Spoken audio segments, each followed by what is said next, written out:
எனவே தேவன் உங்கள் எல்லோரையும் ஆசீர்வதிப்பாராக. தேவனானவர், பரிசுத்த ஆவியானவர், தேவனுடைய ஆவியானவர், அவர் அடைக்கப்பட்டதாய் இருக்கிற உங்களுடைய செவிகளை திறக்கட்டும். அடைக்கப்பட்டதாய் இருக்கிற உங்களுடைய பார்வையை திறக்கட்டும். அவர் திறக்கட்டும் உங்களுடைய புரிந்து கொள்ளுதலை.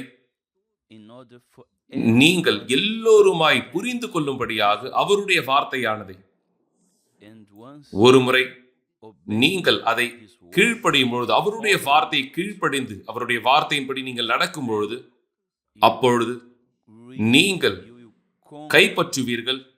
நீங்கள் அதை கைப்பற்றுவீர்கள். பரலோக ராஜ்யமானது, தேவனுடைய ராஜ்யமானது கைப்பற்றப்படும்.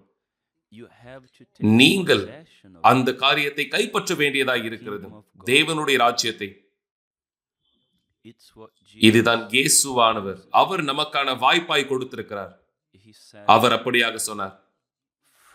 யோவான் ஸ்நானகன் காலம் முதல் இதுவரைக்கும் பரலோக ராஜ்யம் பலவந்தம் பண்ணப்படுகிறது. பரலோக ராஜ்யமானது பலவந்தம் பண்ணப்படுகிறதாய், பலவந்தம் பண்ணப்படுகிறவர்கள் மட்டுமே கைப்பற்றுகிறார்கள். இந்த பலவந்தமானது மக்களை எதிர்த்து செய்யப்படுவது கிடையாது. இந்த பலவந்தம் என்று சொல்லும் பொழுது, இது உங்களுக்கு எதிராக நீங்கள் எடுப்பது, உங்களை எதிர்த்து எடுக்க வேண்டியது, நீங்கள் உங்களையே எதிர்த்து நிற்க வேண்டியதாக இருக்கிறது. நீங்கள் உங்களுடைய இருதயத்தை எதிர்த்து நிற்க வேண்டும். நீங்கள் நாம் எல்லோருமே, நானும் கூட, நான் இதை உங்களிடத்திலே பேசிக் கொண்டிருக்கிறேன், ஆனால் இது எனக்கும் பொருந்தக்கூடியதாக இருக்கிறது. ஒருவருமே இதிலிருந்து விலக்கப்படவில்லை. ஒருவருமே இதிலிருந்து விலக்கப்பட்டவர்களாக இல்லை, மிக நிச்சயமாய் கிடையாது. பரலோக ராஜ்யமானது வானத்திலிருந்து அப்படியாய் விழுவது கிடையாது, இல்லை. அதை நாம் கைப்பற்ற வேண்டியதாக இருக்கிறது. இருப்பினும் மிக அருமையான காரியம் என்னவென்றால், இது மிக நல்லது நாம் இதை குறித்து பேசுவது. ஏனென்றால் நாம் தானியேல் உபவாசமானதை தொடங்கி இருக்கிறோம். நாம் தொடங்கி இருக்கிறோம், இல்லையா? இந்த நள்ளிரவு தொடங்கி இந்த தானியேல் உபவாசமானதை அருமையான காரியம் என்னவென்றால், இயேசுவானவர் என்ன குறிப்பிட்டிருக்கிறாரோ, பரலோக ராஜ்யமானது பலவந்தம் பண்ணப்பட்டவர்களுக்கு மட்டுமே. இது பிசாசு எதிர்த்து கட்டாயப்படுத்துவதல்ல, அல்லது இது உலகத்தை எதிர்த்து கட்டாயப்படுத்தக்கூடியதோ அல்லது மக்களை எதிர்த்து கட்டாயப்படுத்துவதோ இல்லை, இல்லை. இது நம்முடைய சொந்த இருதயத்தை எதிர்த்து செல்லக்கூடியதா இருக்கிறது. எப்படியாக விஷயம்? ஏனென்றால் மனிதனுடைய இருதயமானது ஏற்கனவே அப்படியானதாய் பிறந்திருக்கிறது. அது பாவத்திலே பிறந்ததாய் இருக்கிறது. அது ஏற்கனவே தீமையிலே பிறந்ததாய் இருக்கிறது. அது ஏற்கனவே துன்மார்க்கத்திலே பிறந்ததா இருக்கிறது. நான் இதை குறிப்பிட்டு சொல்கிறேன் ஏனென்றால் நாம் இதை பார்த்து கொண்டிருக்கிறோம். சரியாக சொல்ல போனால், என்னுடைய நண்பரில் ஒருவர், ஒரு கை தேர்ந்தவர், அவர் எனக்கு உதவி செய்து கொண்டிருந்தவர்.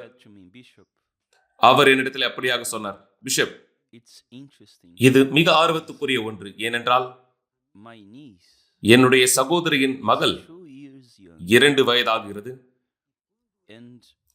மேலும் அவள் தன்னுடைய தாயார் அவளுடைய சகோதரிக்கு பாலானதை கொடுத்துக் கொண்டிருப்பதை பார்க்கும்பொழுது, இப்பொழுதுதான் பிறந்த குழந்தை, அவள் அதிலே பொறாமை கொள்கிறாள். அவள் அதிலே பொறாமை கொள்ளக்கூடியவளா இருக்கிறாள். மேலும் அவள் அப்படியாக தாயாரை போட்டு அடித்துக் கொண்டிருக்கிறாள். அந்த காரணத்தினாலே அவள் பகிர்ந்து கொள்ள விரும்பவில்லை தன்னுடைய தாயாரை வேறு யாரோடு கொடுவும். எனவே நீங்கள் பார்க்கலாம், பிள்ளைகள் 2 வயது தான் ஆகிறது. யார் இந்த பிள்ளைக்கு இந்த சொல்லிக் கொடுத்தது? இப்படியாக பொறாமை கொள்வதை குறித்து சகோதரியின் மீதாக யார் சொல்லிக் கொடுத்தது? இது மனிதனுடைய இயல்பானதாக இருக்கிறது. மனித இயல்பானது இப்படியாக தான் இருக்கிறது. இருதயமானது ஏற்கனவே அப்படியான டிஎன்ஏவோடு கூட இந்த பிறக்கிறது. அந்த பாவத்தோடு, ஆதாம் ஏவாள் செய்த அந்த பாவமானது தொடக்கத்திலே, மனித இனத்தினுடைய தொடக்கத்திலே செய்யப்பட்ட அந்த பாவம், எல்லோருமே அப்படியாதான் பிறக்கிறார்கள். வேறு எந்த விதமான பச்சைப்பாதமும் இல்லை. எல்லோருமே ஏற்கனவே பிறக்கிறார்கள். அந்த விதையானதை, அந்த எதிர்ப்பின் ஆவியுடைய விதையானதை தனக்குள்ளாக வைத்தவராய், இந்த எதிர்ப்பினுடைய ஆவியானது இது தொடர்ச்சியாக நடைபெறுவது கிடையாது, இருதயத்திலிருந்து வரக்கூடியது. feeling இது அந்த மோசமான உணர்வாய் இருக்கிறது, நம்முடைய பெற்றோரிடத்திலிருந்து நாம் பெற்றுக்கொள்ளக்கூடிய ஒன்றாய் வந்து கொண்டிருக்கிறது. எனவே இயேசுவானவர் இப்படியாக சொல்லும் பொழுது, தேவனுடைய ராஜ்யமானது பலவந்தம் பண்ணப்பட்டவர்களுக்கு மட்டுமே என்று அது அப்படியாதான் இருக்கிறது. இருதயமானது இந்த இடத்தில் தேவனுக்கு கீழ்ப்படிய விரும்பவில்லை, தேவனுடைய ராஜ்யத்திற்கு கீழ்ப்படிய விரும்பவில்லை. இருதயமானது தேவனுடைய ராஜ்யத்திற்கு கீழ்ப்படிய விரும்புவது கிடையாது. ஏன்? ஏனென்றால் இருதயம் நினைக்கிறது என்ன தெரியுமா உங்களுக்கு? I know what I like. எனக்கு தெரியும் எனக்கு என்ன பிடித்துக் கொண்டிருக்கிறது, எனக்கு தெரியும் என்னுடைய விருப்பமானது என்ன, நான் என் விருப்பத்தை செய்ய விரும்புகிறேன், என் விருப்பத்தை நான் நிறைவேற்ற விரும்புகிறேன். எனக்கு இது வேண்டும், எனக்கு அது வேண்டும்.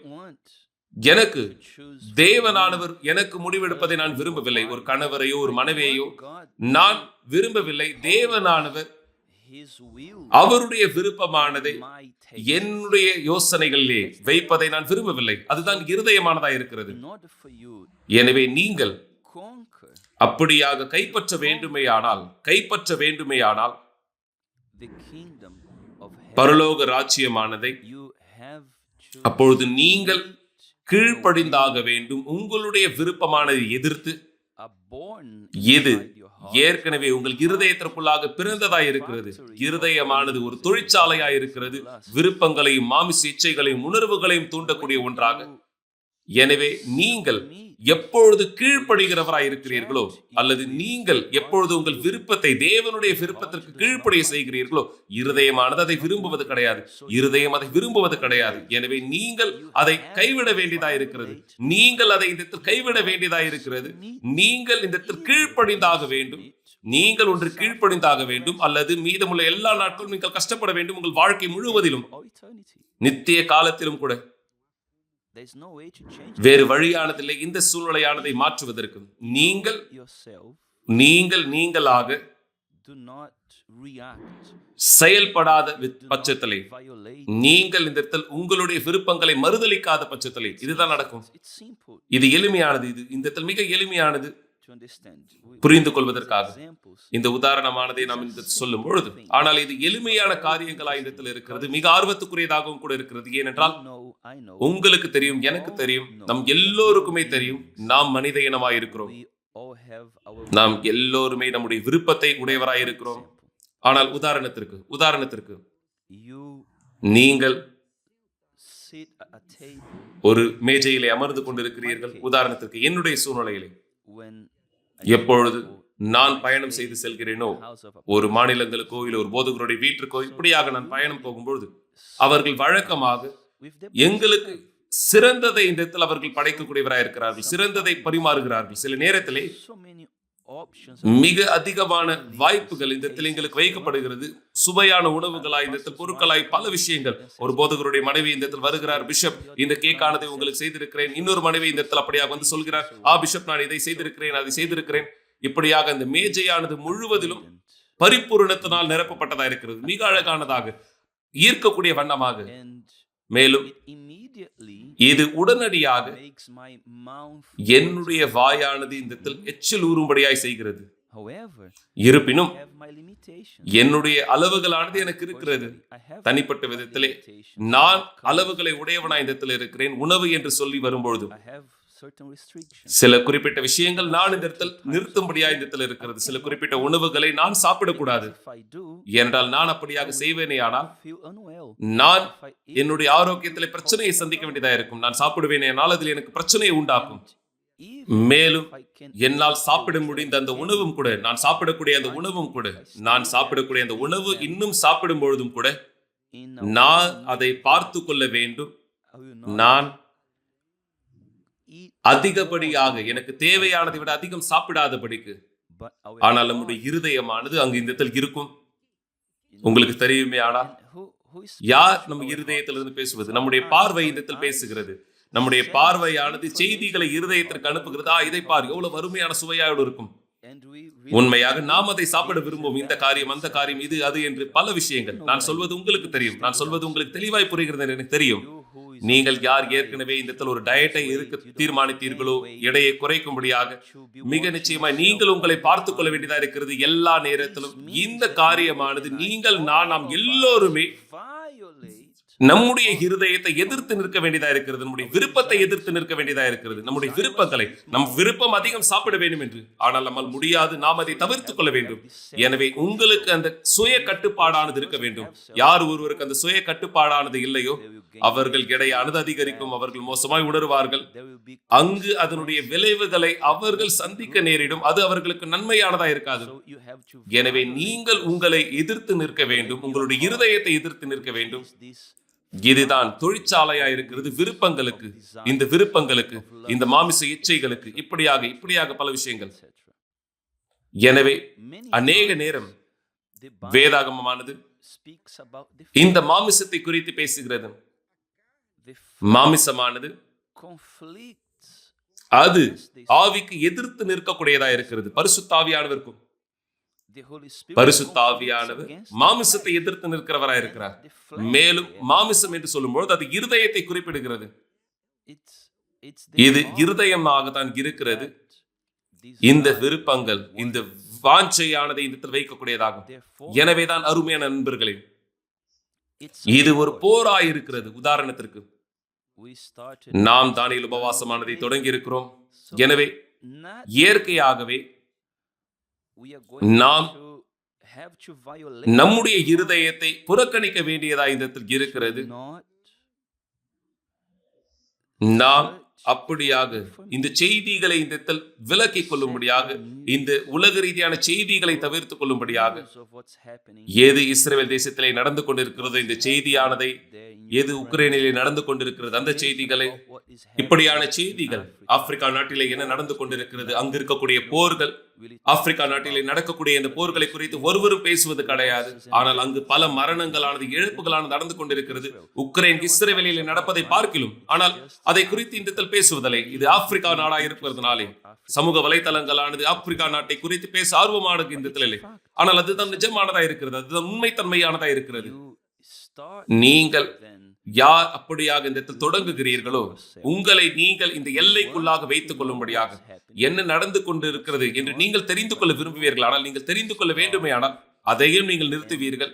மேலும் நீங்கள் அந்த விருப்பமானதை புறக்கணிப்பீர்கள், உங்கள் இருதயத்தினது விருப்பத்தை புறக்கணிப்பீர்கள். நீங்கள் உங்களை அந்த எல்லைக்குள்ளாக வைத்துக் கொள்ள வேண்டும். தேவனுடைய வார்த்தை குறித்து தியானிப்பதிலே, அந்த ஜெபத்திலே, தேவனுடைய காரியங்களை குறித்து சிந்திக்கக்கூடிய விஷயத்திலே. எனவே இது எல்லாமே உங்களை தயார்படுத்துகிறது. நீங்கள் உங்களுடைய இருதயத்தை எதிர்த்து நிற்கும்படியாக, உங்களுடைய விருப்பத்தை எதிர்த்து நிற்கும்படியாக, உங்களது விருப்பங்களை எதிர்த்து நிற்கும்படியாக, பரலோக ராஜ்யத்தை கைப்பற்றும்படி. அருமையான நண்பர்களே, இது மிக நன்மையானதா இருக்கிறது நீங்கள் இதை அறிந்து கொள்வது. எனவே நீங்கள் அப்பொழுது தெரிந்து கொள்வீர்கள் உங்களுடைய மிகப்பெரிய எதிரி என்ன என்பதை குறித்து. நீங்கள் உங்களுடைய பார்வையானதை கவனமாய் இந்த வைத்துக் கொண்டு அதை கவனத்தோடு பார்க்க, நீங்கள் 24 மணி நேரமும் ஒவ்வொரு நாளும் இதை கவனமாய் பார்த்துக் கொள்ள. இருப்பினும் இது தகுதியானது.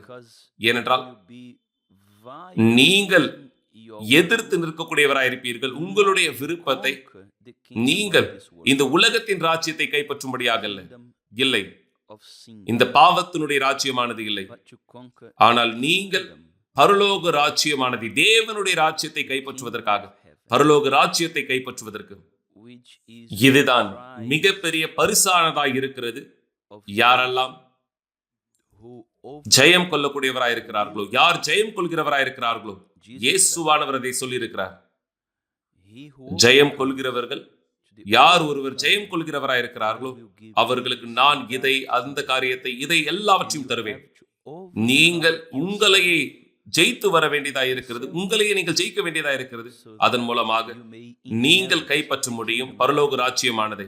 இப்பொழுது நான் உங்களுக்கு இந்த சொல்ல விரும்புகிறேன். இந்த வாய்ப்பானது, இந்த தானியேல் உபவாசத்தினுடைய தருணத்தை பயன்படுத்திக் கொள்ள விரும்புகிறேன். மேலும் இந்த ஆலோசனையானது நான் தனிப்பட்ட விதத்திலே கைப்பற்றி இந்த கீழ்ப்படுகிறதா இருக்கிறது. ஏனென்றால் இப்படியான தருணங்களிலே நீங்கள் தனியாக இருக்கும் பொழுது, உங்கள் அருகிலே ஒருவரும் இல்லை என்று சொல்லும் பொழுது, மேலும் நீங்கள் ஒரு வேலையானதை செய்ய தேடுகிறீர்கள். நான் என்ன செய்ய போகிறேன் இப்பொழுது, நான் இப்பொழுது என்ன செய்ய போகிறேன்? நீங்கள் தனியாக இருக்கிறீர்கள். நீங்கள் எந்த விதமான வேலையும் உங்களுக்கு இல்லை இந்த இடத்தில் செய்து முடிக்க அல்லது இந்த இடத்தில் நிறைவேற்றுவதற்கு நீங்கள் யோசிக்கிறீர்கள் என்ன செய்ய போகிறேன். நீங்கள் இந்த இடத்தில் உடனடியாக யோசிக்க வேண்டியது என்னவா இருக்கும். நீங்கள் இந்த இடத்தில் அப்படியாக ஆன்லைனிலே செல்வீர்கள். நீங்கள் இந்த இடத்தில் அதிலே இந்த இடத்தில் ஈடுபட தொடங்குவீர்கள். சமூக வலைத்தளங்களிலே நீங்கள் இந்த செய்திகளை பார்க்க தொடங்குவீர்கள். என்ன நடந்து கொண்டிருக்கிறது நீங்கள் பார்ப்பீர்கள். உலகத்தினுடைய மறுபக்கங்களிலே அப்படியாக நாம் அறிந்திருக்கிறோம். யூனிவர்சல் ஆலயம் தேவனுடைய ராஜ்யமானது இந்த இடத்தில் பல நாடுகளில் இந்த இடத்தில் அப்படியாய் திறக்கப்பட்டு கொண்டிருக்கிறது. மேலும் பல விஷயங்கள் ஒருவருடைய வாழ்க்கை இந்த இடத்தில் அப்படியாக பிரச்சனை இராதபடி நாம் இந்த செய்திகள் எல்லாவற்றையும் பார்க்கிறோம். நான் என்ன செய்ய போகிறேன், நான் என்ன செய்து கொண்டிருக்கிறேன், நான் என்ன செய்கிறேன். இந்த ஆலோசனையானதை நான் இப்பொழுது உங்களுக்கு கொடுக்கிறேன். யாரெல்லாம் நீங்கள் யோசித்துக் கொண்டிருக்கிறீர்களோ உங்களுக்கு தெரியுமா அது என்னவென்றால், நாம் ஆலயத்தில் இருக்கும் பொழுது தேவனுடைய வார்த்தையானதை கேட்கிறோம், துதிக்கிறோம், நாம் ஆராதிக்கிறோம், நாம் செயல்பட்டு கொண்டிருக்கிறோம். எப்பொழுது நாம் குடும்ப உறுப்பினரோடு கூட இருக்கிறோமோ, குடும்ப உறுப்பினரோடு இந்த இடத்தில் பேசிக் கொண்டிருக்கிறோம், இப்படியான பல காரியங்களானது. ஆனால் எப்பொழுது நாம் தனியாக இருக்கிறோமோ நாம் என்ன செய்கிறோம். இதுதான் ஒரு சூழ்நிலையானதாய் இந்த இடத்தில் இருக்கிறது. மிகவும் நம் ஒவ்வொருவருக்கும் இந்த இடத்தில் முக்கியமான ஒன்றானதாய் நான் வழக்கமாகவே என்னுடைய கண்களை இந்த இடத்தில் மூடுவேன், தேவனோடு கூட பேசுவேன். என்னுடைய இருதயத்திலிருந்து, என்னுடைய யோசனைகளிலே நான் எப்படியாக சொல்வேன். நான் தேவனுக்கு நன்றி செல்வேன். அவர் என்னுடைய வாழ்க்கையில் என்ன செய்திருக்கிறார், அதற்கு என்னுடைய வாழ்க்கை மூலமாக செய்த காரியத்திற்கும் நான் தேவனிடத்தில் கேட்பேன். வழி நடத்துதலுக்காக, ஓ பிதாவை எனக்கு உதவி செய்யும், எனக்கு கற்றுத்தாரும். நான் உம்முடைய மக்களுக்கு என்ன கொடுக்க வேண்டும், அவர்களுக்கு என்ன தேவையானதா இருக்கிறது, நான் விரும்புகிறதல்ல, அவர்களுக்கு என்ன தேவையானதா இருக்கிறது என்று எனக்கு கற்றுத்தாரும். உம்முடைய மக்களுக்கு கொடுக்கும்படியாக, வெறும் ஒரு குறிப்பிட்ட விஷயத்தில் மட்டுமல்ல, உம்முடைய ஊழியக்காரராக இருக்கிற எல்லோருக்குமே, உலகம் எங்கிலும் ஆலயம் எல்லாவற்றிற்குமே எனக்கு கற்றுத்தாரும். உமக்கு ஊழியம் செய்யும்படியாக எனக்கு வழி நடத்துதானதை தாரும். நாங்கள் உம்முடைய மக்களுக்கு எந்த காரியத்தை கற்றுக் கொடுக்க வேண்டும். ஏனென்றால் நாங்கள் ஊழியக்காரராக இருக்கிறோம், நாங்கள் ஆசாரியராக இருக்கிறோம், நாங்கள் அதை நிறைவேற்ற வேண்டியதா இருக்கிறது. இந்த பொறுப்பானதை யாரெல்லாம் அவர்கள் எங்களிடத்தில் வருகிறார்கள் அவர்களுக்காக. எனவே இந்த தருணங்களிலே இந்த நிலையான இந்த காரியத்தை, இது நன்மையானது, இது மிக அருமையான ஒன்று. நீங்கள் தேவனிடத்திலே பேசுவது, நீங்கள் தேவனை குறித்து யோசிப்பது. ஒருவேளை நீங்கள் பேசக்கூட இந்த சத்தமாய் பேசக்கூட விரும்பாதவராக இருக்கலாம், ஆனால் உங்கள் சிந்தனையிலே நீங்கள் இந்த ஜெபத்தினுடைய ஆவியிலே அதை செய்வீர்கள். இதனுடைய அர்த்தமானது, நீங்கள் எவ்வளவு அதிகமாய் ஆவிக்குரிய விதத்திலே இந்த செயல்படக்கூடியவராய் இருக்கிறீர்களோ, நீங்கள் எவ்வளவு அதிகமாய் உங்களுடைய விசுவாசத்தை செயல்படுத்துகிறவராய் இருக்கிறீர்களோ, அப்பொழுது நீங்கள் நடந்து கொண்டிருக்கிறீர்கள் தேவனுடைய பிரசன்னத்திலே. நீங்கள் மிக நிச்சயமாக இருக்கலாம் நீங்கள் தேவனுடைய பிரசன்னத்திலே இருப்பதிலே. ஏனென்றால் எல்லா நேரங்களிலும் நாம் தேவனை குறித்து யோசிக்கும் பொழுதும், நாம் தேவனை குறித்து யோசிக்கும் பொழுதும், நாம் ஜெபிக்கும் பொழுதும் நாம் அவரை இருக்கிறோம் நம் மத்தியிலே. இப்படியாக இருப்பினும் ஒரு நபரானவர் பரிசுத்தாவின் அபிஷேகம் உடையவராய் இருக்கும் பொழுது கூட, பரிசுத்தாவியானவர்களுக்குள்ளாக இருந்த பொழுதும் கூட, இருப்பினும் அவரை தனக்குள்ளாக பெற்றுக் கொண்டிருக்கிறவராய் இந்த இருக்கிறாரோ அல்லது இல்லையோ, நாம் தேவனிடத்திலே பேசும்பொழுது நாம் தேவனுடைய கவனமானதை இருக்கிறோம். ஏனென்றால் அவர் கேட்கும்படியாய் விரும்புகிறார். நம்முடைய அந்த நன்றி உணர்வை, நம்முடைய துதிகளை நம்முடைய இருதயத்திலிருந்து அவர் நம்மை ரட்சிக்கிறார். நாம் அப்படியாக அவரை மகிமைப்படுத்தும்படி, நாம் அவரை போற்றும்படி, நாம் அவருடைய நாமமானதை இங்கு பூமியிலே பரிசுத்தப்படுத்தும்படியாக, அதனாலே மற்ற மக்களும் கூட, அநேகரும் கூட ரட்சிக்கப்பட முடியும். மேலும் அவருடைய சித்தமானதை அவர்களுடைய வாழ்க்கையிலிருந்தும் செய்ய முடியும். எனவே இந்த தருணங்களிலே நீங்கள் யார் தனியாக இந்த இடத்தில் இருக்கிறீர்களோ, இப்படியான வாய்ப்பானதை பயன்படுத்திக் கொள்ளுங்கள். இந்த வாய்ப்பானதை பயன்படுத்திக் கொள்ளுங்கள். அவரோடு நீங்கள் இந்த இடத்தில் பேசும்படியாக, அவரோடு நீங்கள் இந்த இடத்தில் இணைந்தவராய் இருக்கும்படியாக, நீங்கள் எந்த இடத்தில் இருந்தாலும் உங்களுடைய எண்ணங்களை அவரை நோக்கி எழுப்புங்கள். மேலும் நீங்கள் உங்களுடைய இருதயத்தை உன்னதமானவருக்கு முன்பாக எடுத்து செல்வீர்கள். அதுதான் அவர் விரும்புவதாய் கூட இருக்கிறது. உங்களுக்கு தெரியுமையானால் ஒரு தகப்பன், ஒரு தாய் who யார் long அப்படியாக to see தன்னுடைய பிள்ளைகளை பார்க்க விருப்பம் உள்ளவராய் இருக்கிறார்களோ ஒன்றிணைந்தவராய் இந்த இடத்தில் இருக்கும்படியாக Jesus said, உங்களுக்கு நினைவு இருக்கிறதா? இயேசுவானவர் சொன்னது he spoke எப்பொழுது அவர் பேசியிருந்தாரோ to the people of Israel ஜனங்களிடத்திலே, to the priests, ஆசாரியர்களிடத்திலே, people in general. பொதுவாக மக்களிடத்திலே, எருசலேமிலே அவர் இந்த இடத்தில் பேசியிருந்த பொழுது அவர் அப்படியா சொன்னார், எருசலேமே எருசலேமே, How often I wanted to guard எவ்வளவு அதிகமாய் நான் உங்களுடைய பிள்ளைகளை ஒன்று சேர்ந்து உங்களை இந்த இடத்தில் ஒன்று சேர்க்க விரும்புகிறேன். ஒரு கோழியானது தன் குஞ்சுகளை தன் சிறகுகளின் கீழே கூட்டி சேர்த்துக் கொள்ளும் வண்ணமாக நாம் இதை முன்பாக படித்திருக்கிறோம். உங்களுக்கு ஞாபகம் இருக்கிறதா? This is how I wanted to இப்படியாகத்தான் நீங்கள் எனக்கு மிக நெருக்கமாக இருப்பதை விரும்புகிறேன். என்னுடைய சிறகுகளின் கீழாக have you seen நீங்கள் like this அப்படியான ஒரு படத்தை பார்த்திருக்கிறீர்களா? ஒரு வீடியோ பார்த்திருக்கிறீர்களா? in a farm? மிக நிச்சயமாய் நீங்கள் யார் அப்படியாக பண்ணையிலே வளர்ந்தவராய் இருப்பீர்களோ இந்த எளிமையான காரியத்தை மிக அதிகமாய் நீங்கள் இந்த இடத்தில் பார்த்திருக்கலாம். மிக எளிமையானது, ஆனால் மிக வல்லமையானது. Gathering her ஒரு கோழியானது தன்னுடைய குஞ்சுகளை தன்னுடைய சிறகுகளின் கீழாக இந்த இடத்தில் அணைத்துக் கொண்டு அப்படியாக அவைகளோடு இந்த இடத்தில் நடக்கும் பொழுது அந்த குஞ்சுகள் எல்லாவற்றையும் அது பார்த்துக் கொள்ளும் பொழுது, ஓ அருமையான நண்பர்களே, The Lord Jesus ஆண்டவராக இயேசுவானவர் identified himself அவர் தன்னை இங்கு அடையாளப்படுத்துகிறார். idea. இந்த யோசனையோடு கூட Hen ஒரு கோழியானது having her cheek தன் குஞ்சுகளை next to her தன் சிறகுகளின் கீழாக கூட்டி சேர்த்துக் கொள்ளும் வண்ணமாக அதுதான் தேவனானவர் செய்ய விரும்புகிறார். அவர் இந்த இடத்தில் விரும்புகிறார் நாம் அவருடைய சிறகுகளின் கீழாக இருப்பதை, அவராலே பாதுகாக்கப்படும்படியாக, protected அவராலே பாதுகாக்கப்படும்படியாக, நடத்தி கொண்டு செல்லப்படும்படியாக, அந்த பாதுகாப்போடு கூட security அந்த food நிச்சயத்தோடு அந்த உணவு ஆனது இந்த இடத்தில் கொடுக்கும்படியாக, பாதுகாப்பு தரும்படியாக, எல்லாவற்றோடும் இது எவ்வளவு வறுமையானது. தேவன் நமக்கு எப்படியாக இந்த இடத்தில் காண்பிக்கிறார். இந்த எளிமையான காரியத்திலிருந்து, வாழ்க்கையின் எளிமையான காரியத்திலிருந்து take அவர் நம்மை எப்படியாய் பார்த்துக் கொள்ள விரும்புகிறார் என்று இந்த இடத்தில் குறிப்பிடும்படி.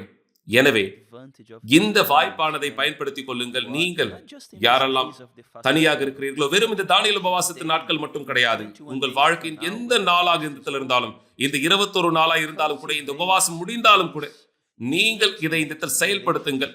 உங்களுடைய உறவானதை அவரோடு பலப்படுத்திக் கொள்ளும்படியாக நீங்கள் அப்பொழுது பார்ப்பீர்கள்.